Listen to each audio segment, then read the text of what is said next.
فضیل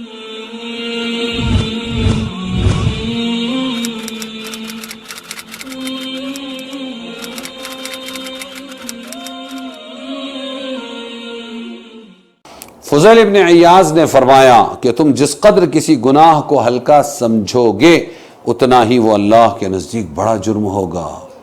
تم جس قدر کسی گناہ کو ہلکا سمجھو گے اللہ کے نزدیک وہ اتنا ہی بڑا ہوگا. سلف صالحین نے فرمایا ہر گناہ کفر کا قاصد ہے. بڑی عجیب بات ہے. ہر گناہ کفر کی طرف بلانے والا ہے، قاصد ہے، جو انسان کو کافرانہ اعمال و اخلاق کی طرف دعوت دیتا ہے.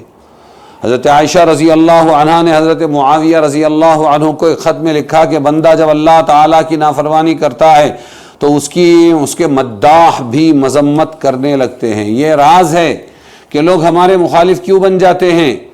حضرت عائشہ نے حضرت امیر معاویہ کو لکھا تھا، چونکہ بادشاہ تھے وہ، لکھا تھا کہ جب بندہ اللہ کی نافرمانی کرنے لگتا ہے تو اس کے جو تعریف کرنے والے وہ بھی اس کی برائی کرنے لگ جاتے ہیں اور دوست بھی دشمن ہو جاتے ہیں.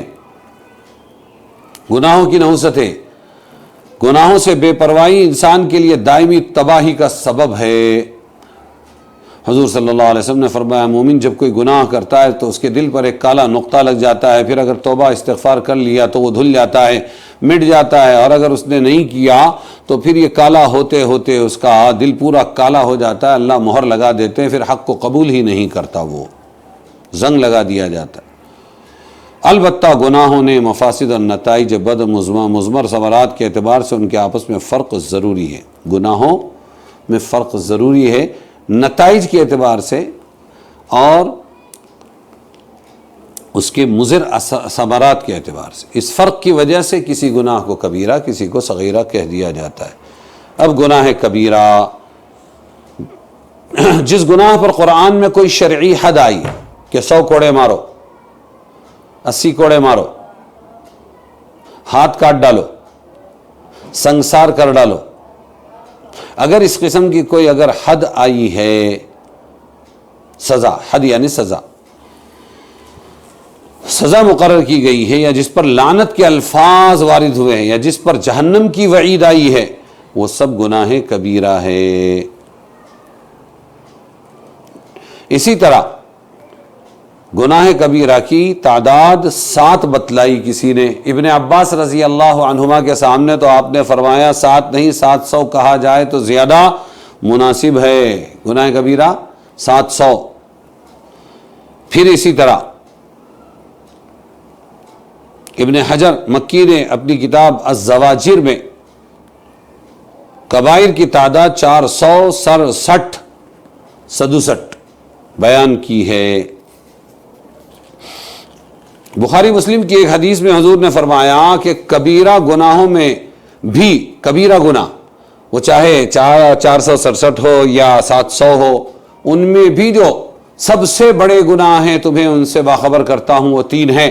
اللہ تعالیٰ کے ساتھ کسی مخلوق کو شریک ساجی ٹھہرانا، ماں باپ کی نافرمانی کرنا، جھوٹی گواہی دینا یا جھوٹ بولنا.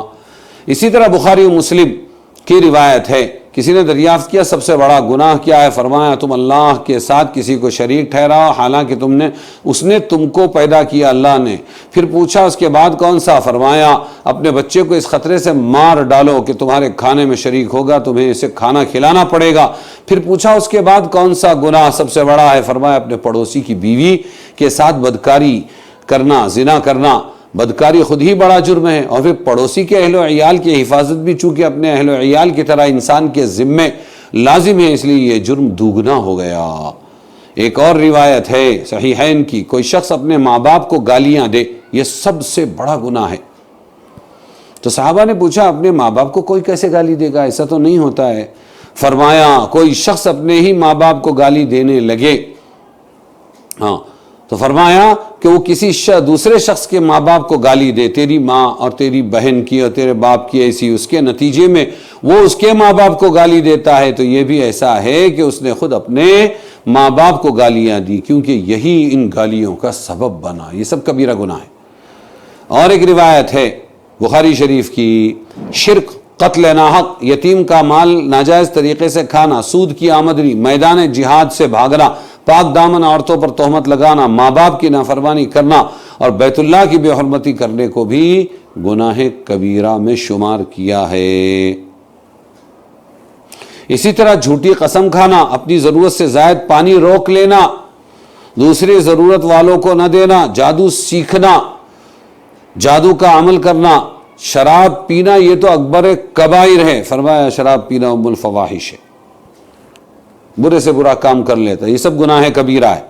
اسی طرح فرمایا سب سے بڑا گناہ یہ ہے کہ انسان اپنے مسلمان بھائی پر ایسے عیب لگائے جس سے اس کی آبرو ریزی ہوتی ہو۔ اسی طرح فرمایا جس شخص نے بغیر کسی شرعی عذر کے 2 نمازوں کو ایک وقت میں جمع کر دیا تو گناہ کبیرہ کا مرتکب ہوا۔ مطلب یہ ہے کہ کسی نماز کو اپنے وقت میں نہ پڑھا بلکہ قضا کر کے دوسری نماز کے ساتھ پڑھا۔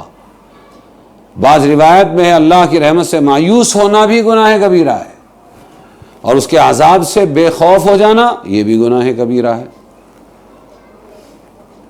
اسی طرح آیا وارث کو نقصان پہنچانے اور اس کا حصہ میراث کم کرنے کے لیے کوئی وصیت کرنا بھی کبائر میں سے ہے۔